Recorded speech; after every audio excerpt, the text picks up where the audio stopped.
Patikim po. Tikman nga. Ah, may mga laman pa siya. May mga laman pa siya, guys.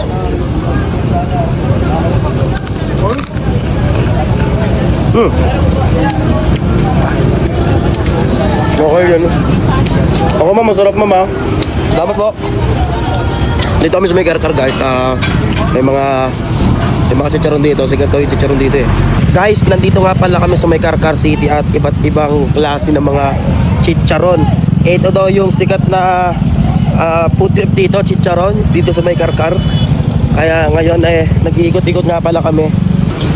Mayroong spicy oh. Story ko lang.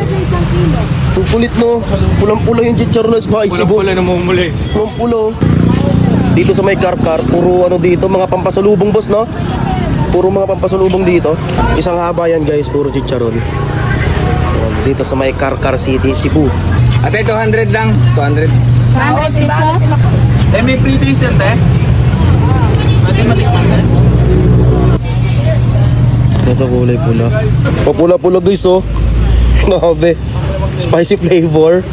So titikman natin to. Ito yung chicharon na Flor and Tazar. Tikman natin.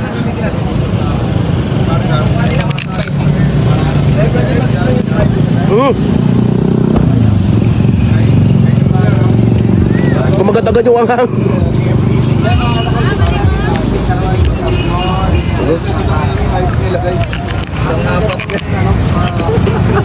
Pang-apat. Ako rin daw sakto yung anghang ha. Yung spicy nila ko, may palo. Pinagpawiran ako dito. Ang hindi maanghang sir, tikman niyo sir. Para kasi sa salata, dyan yung makikita. Dito makikita. Yan kayo makaano sir. Ito grabe, pulang-pula to.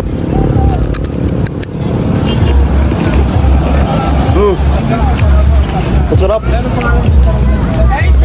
Erjan Special Chicharon.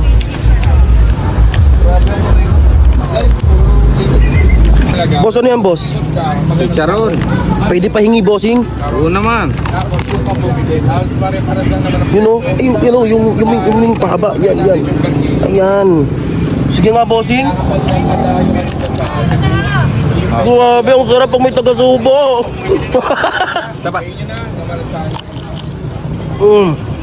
Ayoko yan, sarap. Basta guys, kung mapapadaan kayo dito sa may Karkar City, Cebu, huwag niyong kalimutan na matikman itong mga chicharon nila. Ikaw na lang mahihiya tumanggi kasi pag dadaan ka dito, alokin ka nila ng pre-taste. Nakakaya tumanggi. Iaabot talaga nila yung chicharon. Kaya yun, nabusog tuloy ako. May mga followers tayo dito sa may Karkar City, Cebu. Yan, peace bomb bossing. Peace bomb po, hello po. Bossing. Ingat po kayo, salamat bossing. Salamat, boss. Salamat.